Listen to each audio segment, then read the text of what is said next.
Ito namang mga House leaders tiniyak ang buong suporta kay Pangulong Ferdinand Marcos Jr. Mga mambabatas naman hinamon si dating Ako Bicol Party List Representative Elizalde Co na bumalik ng bansa at patunayan ang kanyang mga paratang. May buong detalye dyan si Bombo Annalise Soberano. Tiniyak ng House leaders na solid ang House of Representatives at suportado nila si Pangulong Ferdinand Marcos Jr. kasunod ng mga aligasyon ni dating Ako Bicol Party List Representative Elizalde Co. Humarap ngayong hapon sa mga miyembro ng media ang mga House leaders at ipinahayag ang kanilang posisyon hinggil sa naging banat ng dating Appropriations Chairman. Sinabi ni House Deputy Speaker Ronaldo Puno, hindi kapani-paniwala ang mga pahayag ni Co, lalo na ang kanyang aligasyon na wala siyang kinupit na mga pondo at maging ang banta umanong patayin siya ni dating House Speaker Martin Romualdez kapag bumalik siya ng bansa. Ayon kay Puno, mahirap paniwalaan ang mga sinasabi ni Co dahil siya mismo ay nagko-contradict sa kanyang mga sinasabi. Pakinggan natin si House Deputy Speaker Ronaldo Puno. To require a minimum level of credibility from somebody who will be talking and be cited and quoted in public, di ba? Kasi there's a certain responsibility we all carry in telling these stories to our people na siyempre it has to be based on the truth, di ba? Pero kung talaga napaka-imposible, bakit natin pagugulungin yung kwentong ganoon? Di ba? Ako sa akin kalokohan eh. Nung siyempre, yung unang statement na nakakagulat. Diba? Kasi siyempre, he's accusing the president. We are all serving the president. So siyempre, nasa shock kami. Pero the more you listen to him, the more ridiculous yung kanyang mga sinasabi. Kaya kanina nag-uusap kami, parang patulang pa ba natin yan? I mean, bayaan mo na sa social media palabas lahat ng inconsistencies dyan. Pero hindi, we felt that it is important for the public to know that Congress is in support of the president. Period. Sinabi naman ni Puno na hindi na sana nila dapat patulan ang pahayag ng dati nilang kasamahan. Subalit kailangan nilang manapagtanto na kailangan nilang magbigay ng pahayag hinggil nga sa nasagibing banat ni Elizalde Co. Ibinunyag din ni Puno na lumalabas ngayon sa investigasyon na si Co ang most guilty, lalo at siya ang itinuturo. Dahilan na naghahanap na lamang ito ng madadamay. Naniniwala si Puno na nagpapanik na ngayon si Co dahil posibleng masasampahan na siya ng kaso sa mga darating na araw. Muli si Deputy Speaker Ronaldo Puno. Isang sinabi niya and separated from everything else he said, no?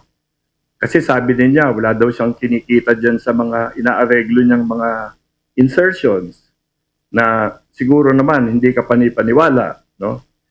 Kung titignan mo yung mga dates na sinasabi niya, hindi naman tugma dun sa mga developments na sinasabi din niya. So sa tingin ko, if you look at the overall statements of Mr. Co, parang nabunot na lang sa kung saan-saan.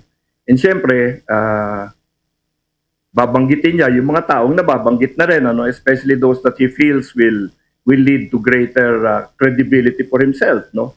Porket matagal nang nababanggit si Speaker Romualdez, unahin niya yan, no? Kasi parang iniisip niya siguro, mas maniniwala sa kanya yung tao kung sakyan niya yung paniniwala nila. But alam mo, Ayon naman kay Deputy Speaker Ferdinand Hernandez, ipinaubayan na ng Kamara sa Independent Commission for Infrastructure ang investigasyon kaugnay sa flood control anomalies, lalo na ang mga alegasyon ni Elizalde Co. Sinabi pa ni Hernandez na wala ng jurisdiksyon ang Kamara kay Elizalde Co, kaya wala ring dahilan para imbestigahan ito. Dagdag pa niya, hindi naman maaaring imbestigahan si Co dahil wala ito sa bansa at ang kanyang mga naging pahayag ay hindi naman under oath. Ibig sabihin, hearsay o haka-haka lamang ito sa ngayon. Pakinggan natin si Deputy Speaker Ferdinand Hernandez. Una-una, wala yung tao dito eh. For an investigation to start, it has to be, you have to have a sworn statement para ma-cross-examine ka, para ma-check yung mga ebidensya mo. And any judicial or other quasi-judicial bodies, even Congress, cannot start an investigation by a mere video. So, paano ko mag-iimbestiga kung wala yung tao dito? So there's no specific instructions. And it's very clear from the start, no, sa pag-upo ni Speaker Boji, na we submitted to the jurisdiction of the ICI. And to the members that were mentioned na involved sa flood control, everybody submit. Dinipensa naman ni Representative Zia Alonto Agyong si Pangulong Marcos na matapang na ibinunyag ang mga maanumalyang mga proyekto. Gate ni Agyong, dapat suportahan ng taong bayan ang hakbang ng Pangulo na nais tuldukan ang talamak na korupsyon. Pakinggan natin si Representative Zia Alonto Agyong. Reform the system. I think at the very least, we owe,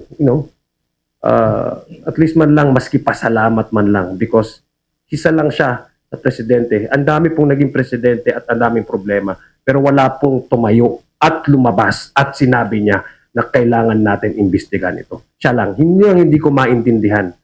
Dapat nga suporta ang bibigay natin sa kanya. Pasalamat ang bibigay natin sa kanya at the expense of probably putting his administration at risk. It speaks about the person, the character, the sincerity that he has to reform the government. We should at least owe him some things, no? Thank you, sir. Si Representative Zia Alonto Agyong. Mula dito sa Kamara, Bombo Alagi, Montaño Soberano, nag-uulat. And this is Bombo Radio Philippines, the #1 and most trusted source of news and information. Basta Radio, Bombo. For the most trusted source of news and information, visit our website at www.bomboradio.com. Follow us on Bombo Radio mobile app, Facebook, YouTube, TikTok, and X, formerly Twitter. Like, share, and stay connected. Anytime, anywhere.